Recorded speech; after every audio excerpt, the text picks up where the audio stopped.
हाँ जी, आज हम यूनिट 6 शुरू करेंगे और इसका नाम है अलजेब्रिक मैनिपुलेशन। ठीक है। मैंने आपको पहले बताया था कि हमारे पास जो 4, 5 और 6 ये जो चैप्टर हैं ये सारे के सारे अलजेब्रिक से रिलेटेड हैं।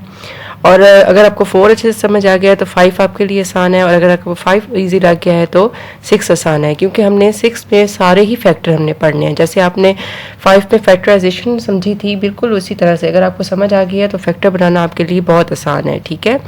तो ये जो सा है एक दूसरे के साथ लिंक करते हैं, इस वजह से पहले आपने 4, 5 और फिर 6 के लेक्चर अच्छे से समझने हैं। ठीक है। इंट्रोडक्शन मैं इसका सबसे पहले दे देती हूँ कि अलजेब्रिक मैनिपुलेशन होती क्या है। कि in this unit we deal with finding HCF and LCM. इस चैप्टर में हमने एचसीएफ और एलसीएम से डील करना है। ठीक है। आप छोटी क्लासेस से पढ़ते आ रहे हैं कि एचसीएफ क्या होता है और एलसीएम क्या होता है। ठीक है। आप लोग ने वहाँ पर नंबर में पढ़ा था, अब हम यहाँ पर अलजेब्रिक में पढ़ेंगे। ठीक है। एचसीएफ हमारे पास क्या होता है, हाईएस्ट कॉमन फैक्टर, और एलसीएम हमारे पास होता है लीस्ट कॉमन फैक्टर। ठीक है। यानी एचसीएफ हमारे पास सबसे बड़ा जो फैक्टर होगा हम वो लेंगे, यानी जो सब में कॉमन होगा हमने वो लेना है, सबसे बड़े वाला। ठीक है। और लीस्ट कॉमन मल्टीपल होगा कि जो सबसे छोटे वाला मल्टीपल होगा तो उसको हम लोग लीस्ट कॉमन मल्टीपल कहते हैं। लेकिन ये होना 2 में भी चाहिए और 3 में भी चाहिए, मतलब जितने भी आपके पास एक्सप्रेशन होंगे उसके लिहाज से हम इसको सॉल्व करेंगे। इनको समझाने के लिए मैंने नीचे एग्जाम्पल दी हुई है, अब उसको हम सॉल्व करेंगे तब आपको ये क्लियर हो जाएगा। हाँ जी, अब इसके मेथड कितने होते हैं कि एचसीएफ अगर हमने फाइंड करना है तो इसके मेथड कितने हैं। इसके आपके पास 2 मेथड होते हैं, एक हमारे पास बाय फैक्टराइजेशन होती है, एक हमारे पास डिवीजन मेथड होता है। फैक्टराइजेशन जो आपने 5th चैप्टर में भी किया है कि फैक्टर कैसे निकालते हैं। फैक्टर्स निकालने के बाद हमने उनमें से देखना है कि जो सबसे बड़ा कॉमन होगा हमने वही लेना है। ठीक है। और डिवीजन में हमारे पास क्या होगा कि हमने इसको डिवाइड करना है। ये आपके पास नई चीज़ है लेकिन फैक्टर आपके पास पुरानी ही चीज़ है। ठीक है। एग्जाम्पल हमारे पास है कि फाइंड एचसीएफ बाय फैक्टराइजेशन। अब हमने हाईएस्ट कॉमन फैक्टर निकालना है। ये हमारे पास कुछ एक्सप्रेशन गिवन है। ठीक है।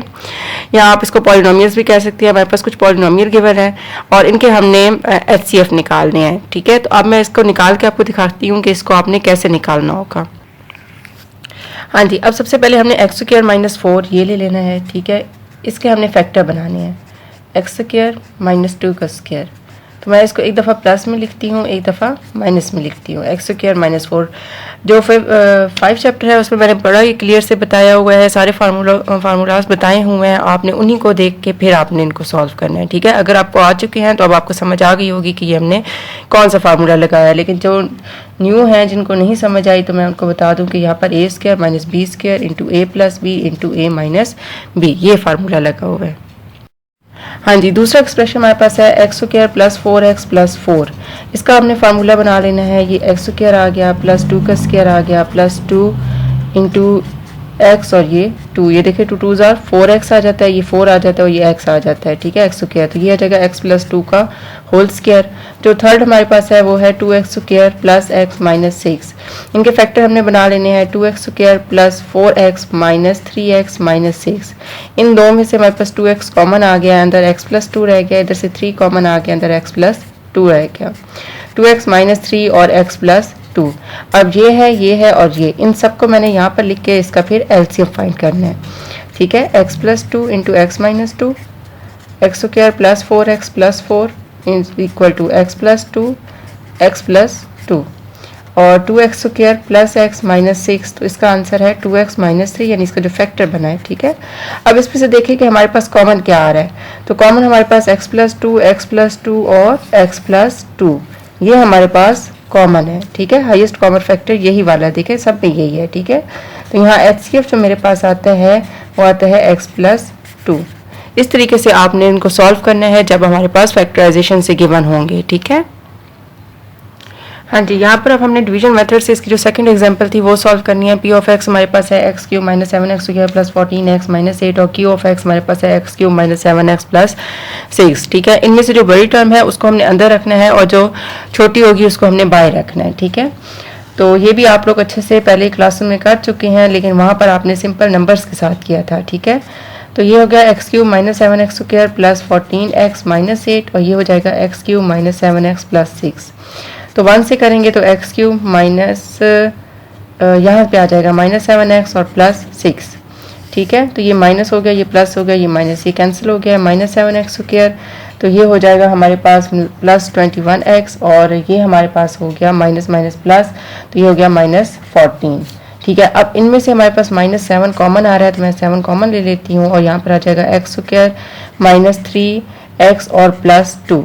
अब 7 -7 हमने इग्नोर कर दिया क्योंकि यहाँ पर और यहाँ पर दोनों में हमारे पास -7 कॉमन नहीं आ रहा, तो इसको मैंने कर देना है इग्नोर।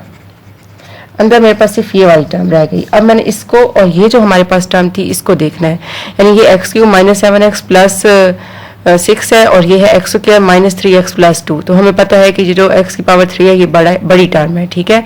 तो इसको मैंने अंदर रखा है, x³ -7x + 6 और x² -3x + 2 इसको बाहर रखा है। अब मैं इसको किससे मल्टीप्लाई, हमने ये देखना है कि x² को, ठीक है। तो मैं इस एक्सप्रेशन को किससे मल्टीप्लाई करूंगी, यहाँ पर देखें इस तरह भी आप कर सकते हैं, इसको अंदर रख के। अब यहाँ पर मुझे जो चीज़ चाहिए ना वो मैंने निकालनी है, 3x² चाहिए, x² मौजूद है, 3 नहीं है, तो मैं इसको 3 से मल्टीप्लाई कर दूंगी, ठीक है। तो मेरे पास आ जाएगा 3x² -9x + 6। अब इसको मैंने यहाँ लिख देना है, ठीक है, ये +3 और ये 3x² -9x + 6 माइनस प्लस और माइनस ये और ये कैंसिल होके हमारे पास जो HCF आ गया है वो x + 3 आ गया है, ठीक है। जो हमारे पास इन दोनों का, सॉरी ये वाला HCF आया है हमारे पास, ठीक है, x² -3x + 2 HCF हमारे पास आ गया x² -3x + 2। ये तो हमारे पास इसके साथ डिवाइड हो गया था ना, तो ये हमारे पास HCF आ गया। तो इस तरीके से आपने जो सा है डिवीजन मेथड को इनसे सॉल्व करना है। और फैक्टराइजेशन में आपको दोनों एग्जांपल इसलिए समझाएंगे ताकि जब हम एक्सरसाइज शुरू करें तो आपको ये प्रॉब्लम ना आए, ठीक है। तो आपने जो इंट्रोडक्शन है ये सबसे पहले अच्छे से देखना है। हाँ जी, अब अगला जो हमारे पास टॉपिक है वो है कि फाइंडिंग एलसीएम बाय फैक्टराइजेशन, यानी एलसीएम हमने किस तरह से फाइंड करना है। तो इसका भी हमारे पास यही होता है कि फैक्टराइजेशन से हमने एक इसको सॉल्व करना है। दूसरा इसका फार्मूला ये होता है कि इसमें हम लोग कॉमन फैक्टर भी लिखते हैं और नॉन कॉमन फैक्टर भी लिखते हैं, ठीक है। तो जब हमने एचसीएफ किया था उसमें हम लोग सिर्फ और सिर्फ हाईएस्ट कॉमन फैक्टर लिखते थे, ठीक है, जबकि यहाँ पर जो एलसीएम होता है इसमें कॉमन भी लिखेंगे और नॉन कॉमन भी लिखेंगे। तो एग्जाम्पल मैं एचसीएफ वाली ही ले लेती हूँ, इसको मैं सॉल्व करती हूँ और फिर आपको बताती हूँ कि एलसीएम कैसे लेते हैं, ठीक है। x² -4 है तो इसका हमारे पास x + 2 × x - 2 आया था। x² + 4x + 4 है तो इसका हमारे पास x + 2 का होल स्क्वायर आया था, जिसको मैं 2 दफ़ा लिख सकती हूँ ऐसे करके, ठीक है। और 2x² + x - 6 था जिसका आंसर हमारे पास आया था x + 2 और इंटू 2x - 3। अब सबसे पहले मैं यहाँ पे देख लेती हूँ कॉमन फैक्टर, ठीक है, कॉमन फैक्टर। तो कॉमन हमारे पास फैक्टर्स कौन से हैं यहाँ पर देखें तो ये हमारे पास x + 2, x + 2 और x + 2 ये हमारे पास कॉमन है, ठीक है। इसके अलावा हमारे पास कोई भी कॉमन इसमें नहीं है। फिर इसी तरह मैं लिख लेती हूँ नॉन कॉमन फैक्टर, ठीक है।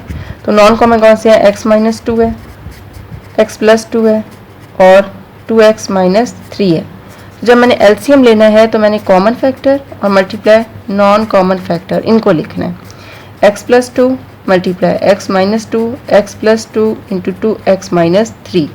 तो यहाँ पर x + 2 का होल स्क्वायर आ जाएगा, x - 2 और 2x - 3। तो ये हमारे पास इसका आंसर है, ठीक है। तो इस तरीके से आप लोगों ने कॉमन और नॉन कॉमन निकालने हैं और फिर उनको आपस में मल्टीप्लाई करना है। तो ये हमारे पास जो तरीका था ये हमारे पास HCF फाइंड करने का तरीका था। हाँ जी, अब अगला जो हमारे पास टॉपिक है वो है कि relation between HCF and LCM, इन दोनों में आपस में रिलेशन क्या है, ठीक है। तो इसके लिए एक फार्मूला है LCM × HCF = P(x) × Q(x), ठीक है।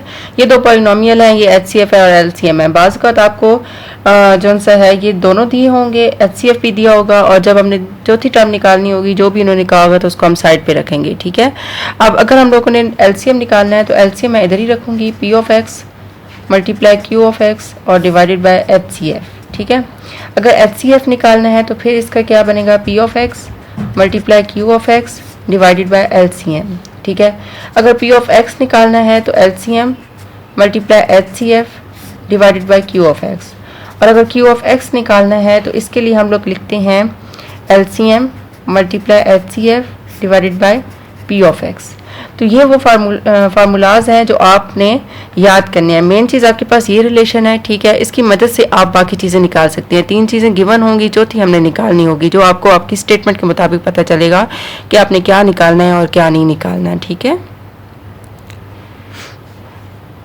हाँ जी, तो यहाँ तक आपका इंट्रोडक्शन कंप्लीट हो गया इस चैप्टर का। जो जो चीज़ें थी मेन वो मैंने आपको यहाँ पर बता दी हैं, ठीक है। तो जो सा इनकी आपने अच्छे से प्रैक्टिस करनी है, इनको देखना है अच्छे से, इनका कॉन्सेप्ट लेना है, और उसके बाद हम जब एक्सरसाइज करेंगे तो आपको ये डिफ़िकल्ट नहीं होंगी, ठीक है। तो इनको आपने अच्छे से आज देखिएगा, कल हम इंशाल्लाह इसकी एक्सरसाइज शुरू करेंगे। और जाने से पहले मेरे चैनल को लाइक, सब्सक्राइब और अपने फ्रेंड के साथ शेयर करना मत भूलिएगा, और बेल आइकन को भी प्रेस कर दीजिएगा ताकि नोटिफिकेशन आपको सबसे पहले मिले।